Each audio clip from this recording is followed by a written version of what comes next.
أهلا ومرحبا to Let's Learn Arabic Level 1. I hope that you all have been practicing your letters. Perhaps you can bring a partner to watch the show with you. It'll provide for some encouragement and a practice partner. So let's begin the show by reviewing all the letters that we've done. So far, we have done the Alif, which is the long vowel A. We've also done Ba, which is equivalent to the sound B in English. Ta, which is equivalent to the frontal T sound in English, as in teeth. Tha, which is equivalent to the th sound in English, as in think. Waw, this is our long vowel oo, that makes the sound oo. And ya, and the ya is the third long vowel, which makes the E sound. And we've covered 3 of our vowel markings, the first one being the fatha, and that is the short vowel equal to the long vowel of Alif. So the short fatha makes the sound. Then we've also covered dhamma. Dhamma is the short vowel for waw. So instead of oo, the dhamma makes just a simple oo sound, shorter, like half the length. And then we've also covered kasra. And the kasra is the short vowel to the ya. So instead of E, the kasra would make the E sound, just half the length. And today, we're going to cover 3 more letters. First being the jim, and the ha, and the kha, and then finally, the symbol of sukun, which is basically a symbol of silence. So we'll go through these. They're going to take some practice. The sounds are not really familiar to English speakers, but you'll get them in no time. The letter jim looks like this, and it has 3 different pronunciations. The formal pronunciation of jim is going to always be like the J in Jack, or the DG sound combination in bridge. So in the Arabian Peninsula, so places like Kuwait, Saudi Arabia, Iraq, places in that region would always stick to the formal pronunciation of the J in Jack. But then you also have 2 other pronunciations in the non-formal Arabic. So in Egypt, for example, they would pronounce it as the hard G sound, as in game. So more like G in game. And that's pretty much only in Egypt. You also have the French kind of pronunciation, as in like the J in bonjour. So just so that you can have a heads up on how it would sound. So like the J in bonjour. And that's pretty much it. But you want to stick to the formal, informal settings. And then you could choose one of them for the spoken aspect of Arabic to use with people. So let's hear how it sounds in some of the words. Let's do a little tadrib, an exercise. Yalla bina. The first one here, we have the ta. Now this gives you kind of good practice to see if you recognize the words. And an alif and a jim. So together it's taj. And remember, this alif is a long vowel. So you don't want to just say taj, but you want to make it longer and say taj. And here, taj means tag, actually, or crown. To build on your vocabulary. We also have a ta in the beginning of this word with a dhamma, tu. And this is how the jim would look in the middle of the word. Tujib, followed by a ya and a ba. Ya again is a long vowel, so make sure you give it its length. Together it's tujib. And then one more word. It's starting with the dal. Remember, dal is not a connector with letters that follow it. So it's separate. Then you have the jim again, alif and a final jim. All together is dajaj. Dajaj, okay? And tujib means to respond to. This is just for your benefit. You can make a vocabulary list. And then dajaj means chicken. So, all right? Now that you know the pronunciation, let's move on and see how it's written. So in the beginning of a word, remember we said that each letter has a different look or shape of its form in the beginning, middle, and end of a word. In the beginning of a word, on top of the line, the jim is only going to take this first part of it. You want to start in the middle, a little bit above the line, bring it down with a curve, and then a straight line again on the line that already exists. And it's going to keep its dot on the bottom of it. The Jim is a connecting letter, so it's going to connect with letters that follow it and letters that come before it. In the middle of a word, again, we'll assume there's a letter on the right of it, and you'll write it similarly to how you would in the beginning of a word, with a dot underneath it. And of course, it'll continue connecting with the letters that come after it. And finally, in the final part of a word, if it's the last letter, it's going to retain its shape. So we'll assume it's connected to the letter before it, and we'll bring it above the line and below. Give it a long tail, and then keep your dot in the middle. Now these dots are really important because they help you distinguish between one letter and the other. So get familiar with them, especially with these letters that we're doing today. And there you have it. That's your Jim. Yalla Bina will do the next letter, the letter Ha. This is the letter Ha. It looks a lot like its other brother, the letter Jim, and also the following letter, which is Ha. Ha doesn't have any dots, so you don't have to worry about that.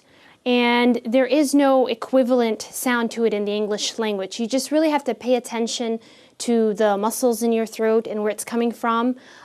If you could just imagine like clearing your throat, that's kind of a similar sound.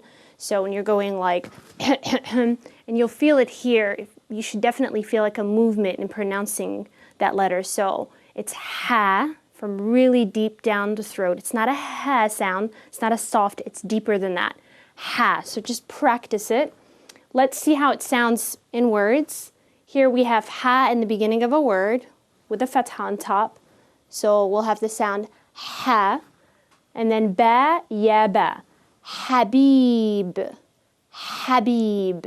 And again, once you practice using the letter on its own, you'll need a little more practice using it in words because it, of course, it's affected by the letters that surround it and the vowels that are on top of it. The next one here is, it starts with the letter Sod, which we haven't covered yet. Then you have Ba, Alif, Ha. Sabah. So here you can hear the Ha at the end of a word. Sabah. And you want to give it its time to pronounce it clearly. And then the last word is this one with the ba in the beginning, a ha and a tha. Together it's bahth, bahth. It's always the most challenging to pronounce the ha in the middle of a word, but you'll get this, just keep practicing. Bahth.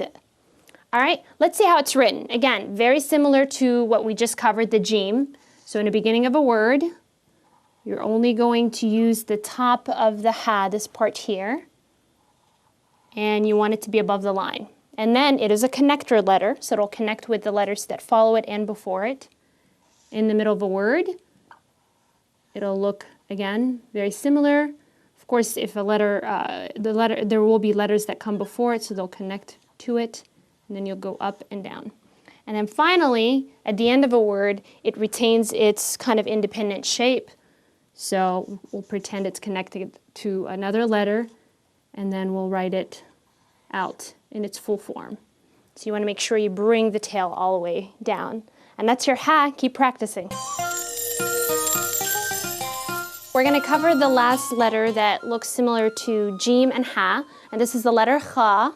And Kha has a dot right above it.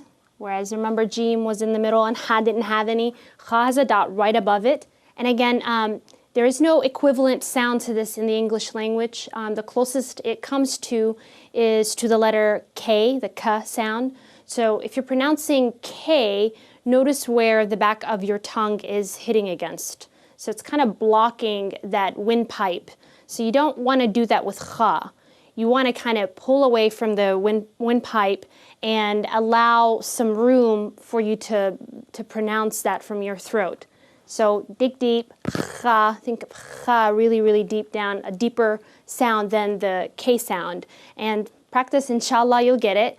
Real quick, inshallah is actually an Arabic phrase for God willing. It's a very popular phrase used in the Middle East to talk about something that will happen in the future. It's a hopeful phrase used amongst Jews, Christians, and Muslims in the Middle East. So it's good to know. Used widely, a lot actually. Inshallah. Inshallah you'll get this. So back to kha.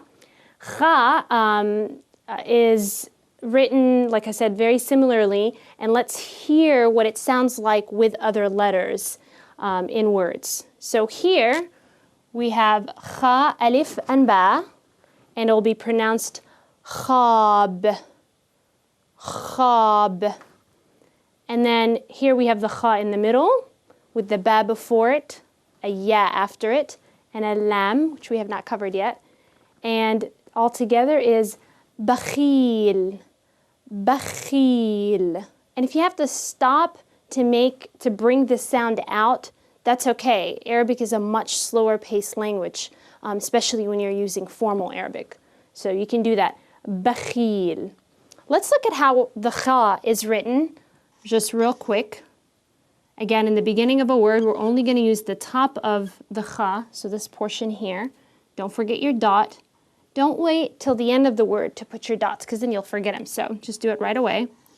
And then in the middle of a word, we'll assume there's a letter that comes before it. And here's your kha. And then it'll be followed by other letters. And then finally, at the end of a word, your kha is going to remain in its independent shape. So it'll look like this with the long tail. And there you have it. That's your kha. All right, let's practice saying those three letters within words together. Let's do a little tadrib to make sure that we've got the pronunciation, the listening aspect of it, and also to see if you're able to recognize the letters in writing. So here's a word that starts with a ta. It's got a fatha, a ha, a ta, an alif, and a jim. You should know all these letters. Now let's see if we can read it. Tahtaj. Remember, the fatha is just the shortened version of the alif, the long vowel alif. Tahtaj. So, hope you can do that. Keep practicing. Here we have just the ha with a fatha and a jim. Okay. Hajj. Hajj. Now, remember what I said earlier about different pronunciations in terms of the spoken Arabic? You'd hear, for example, Egyptians would refer to this as hig or hag. So the jim is not going to be pronounced as a ja. Instead, it's just going to be the hard G sound, as in game. And hajj is actually pilgrimage. So that's quite a popular word in the Middle East. Let's see. The next one here is a ha with a kasra, a jim, an alif, and a ba. The ha has a kasra, so it's going to be he, hijab, hijab. Okay, and hijab is also a popular word. It means veil or scarf or covering, so it's good to know. Here we have a ba, alif, ha with a kasra, and a tha. Again, all these are letters you should know. So all together is ba, hith. See how I put the kasra on the ha underneath it? He, instead of ha or hu, it's he. So ba, hith. So the hardest thing to do again is to put vowels on these difficult kind of pronunciation letters like ha or kha, but with time you'll get them. So keep practicing. And here we have a ba with a dhamma, so bu, and ha. Buh, buh.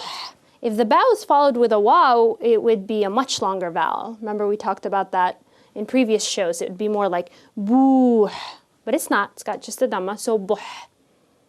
And finally, the last word is a ta with a dhamma, so tu, and kha, waw, and ta. So pay close attention to this waw. This is going to be a much longer vowel, much longer u sound than the dhamma.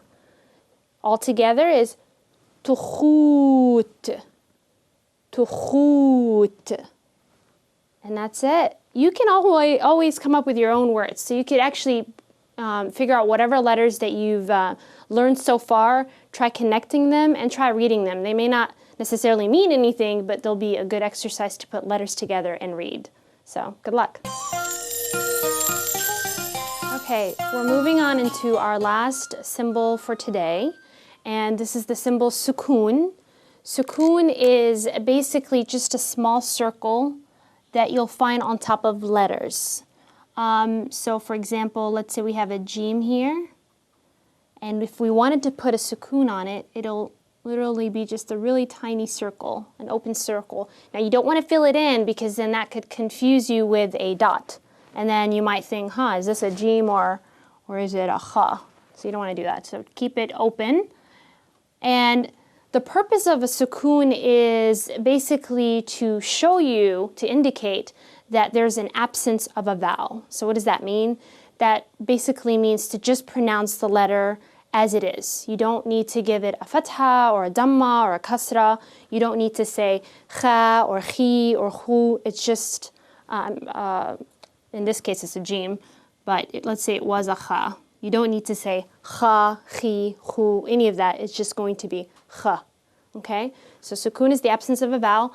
Now the tricky part about this is that in unvocalized texts, remember we talked about that before, texts that don't necessarily put or show you the symbols on top of the letters, you most likely will not see it there at all. Sometimes you'll only see it there if it indicates some sort of like significance for the pronunciation or for the meaning. But you'll only, in most cases, see the sukun on letters in vocalized texts. So school textbooks, new words, things of that nature. Let's see what the sukun would sound like in words on top of letters. Let's hear those together. And here, all of these words that I've written on the board have vowels on each of these letters. So simply, if letters didn't have a vowel on them, they'll take the sukun. And in this case, we have a ha and a jim with a sukun. The first letter is a ta with a fatha. Then you have another ta following the ha with a fatha, and then finally a jim. Altogether would be tahtaj.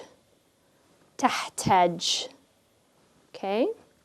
Here we have a ta with a fatha, a kha with a sukun, and a ta and a ya. Now, for this ta, we'll just put another sukun there because there's no other vowel. So you could simply just think of it as another sukun. Takhti. Takhti. Notice I'm pronouncing the kha with no additional like vowel attached to it. It's just kha. Takhti. All right, and here we have ta, ha with a sukun, jim with a damma, and a ba with a damma. So you want to round your mouth whenever you see this damma. And altogether it's tahjubu. Tahjubu. I'm not going to make the ha any longer than the sound it gives on its own. And the last word. We have a ba with a fatha, ha with a sukun, a tha, and a ya. Again, because we don't have a vowel on the tha, we'll just pretend that it's a sukun. We'll know, immediately you should know that you will only give its independent sound. Altogether is bahthi. Bahthi. And there you have it, that's the sukun. We'll move right along into the cultural aspect of our show. Okay, so far we've talked a lot about greetings. We've talked about how to say hello in the different parts of the Arab world. Just to remind you real quick, we could say marhaba, ahlan wa sahlan, ahlan bik. We've also talked about saying how are you, asking that question and responding to it. And some of the questions or some of the dialects that you were exposed to were dialects in Egypt. So the question of izzayak or izzayik, and remember we said it would be different if you're talking to a female versus a male. Let me just write that on the board. Izzayak, right? That's if you're talking to a male, asking him, how are you? And izzayik, yik, notice the little difference in the end. If you're talking to a female, asking her how she is doing. And the responses to that too, we said if you're talking to a male and you ask him, how are you doing? And he wants to say, I'm good, I'm fine. So they'll say, kawaiis. yes. But for the female, we'll notice a slight also difference in the end of the word, كويسة, to signify that it's a female saying that. So this kind of gets us into the topic of addressing others as well. So greetings go straight into that. And in the Middle East and the Arab world, it's really important to keep formalities, especially with people that may not be family or friends or acquaintances. So you want to keep a formal you when you're addressing them. So the formal you, there's actually a word for that, and it is hadretak. Hadretak is you formally. So if you're talking to a male, you would say hadretak. So even when you're asking how they're doing, you would use this. You could say something like, Izay hadretak. And that would simply be Izay instead of ak. That means how are you, this part. You would simply say, Izay hadretak. And I'm using transliteration here for the sake of pronunciation. Izay hadretak. Okay, and if you're talking to female, you'd also use this formal you, but it's going to take the gender of a female. And it would be hadretik. And again, the question of how would be izay. Izay hadretik. Now, there is no formality in the way that you would respond to this question. So they would simply say kwayis or kwayisa or whatever it is that they're feeling, but when you're addressing them, you would use the formal you. Now, when other situations too that you would use this formal hadretik would be with elders, people that you know are older than you, professors, for example, as well, or also bosses, or in formal meeting settings, as well as neighbors and things of that nature. It's a very popular term to use in the Middle East. Okay, so now that you have learned a lot about greetings and how to say them and also the formal you, let's talk a little more about how you would go about in using these greetings. So in what situations you would do what and how you would say them. So for instance, if you are basically walking down the street and you see someone, you're still expected to greet that person. You want to greet, pretty much that's what they do in the Middle East, is greet people whether they know them or not. And a simple izayak or kayfak would suffice with the response kwayis or minih or whatsoever. That would kind of suffice. But if it's someone that you know, you're expected to ask a little more about them, about their parents, their family, their pets, and about whatever other situation you know that exists in their life. So that, with practice and with time, and the more you learn about greetings, you'll be able to do more of that. But there's also this additional kind of like factor that takes into place things like the physical, like touch. Arabs tend to be very big on giving hugs and kisses between the same gender. So, for example, women would kiss each other on the cheek, they would hug each other, and the more you know this person, and let's say if it was even a family member, the more kisses they're kind of expecting, or you're expected to give them. You're never going to really see much of that amongst like the opposite genders, but in some societies and in some like classes, if you will, social classes that is, they may do that. You might see a man and a woman giving each other a hug or a kiss even though they're not related. So you might see that. That's also expected. Your best bet is to allow that person to kind of set the tone and to let you know how much is allowed for you to physically touch them. Between men and women, a simple conversation in terms of greeting would suffice, but sometimes also a handshake. Arabs are really big on handshakes. Men would, amongst each other, they would do the handshakes, but sometimes if they know each other, they're friends or family, they would also do the hugging as well as the kissing. In the Arabian Peninsula, they kind of do the little Eskimo kiss, so with the nose. And it's kind of like a touch, a nose to nose, the men with each other. So that's also kind of like a unique little fact. Another, I think, terminology that is of significance is the term alhamdulillah. Now, alhamdulillah literally means praise be to God. And pretty much it's going to be the term that you receive or that is expected of you to give when asked how you're doing. So alongside with kwayis or minih that you've learned already, you're gonna hear this. And in most cases, you'll usually say, alhamdulillah kwayis, alhamdulillah minih first.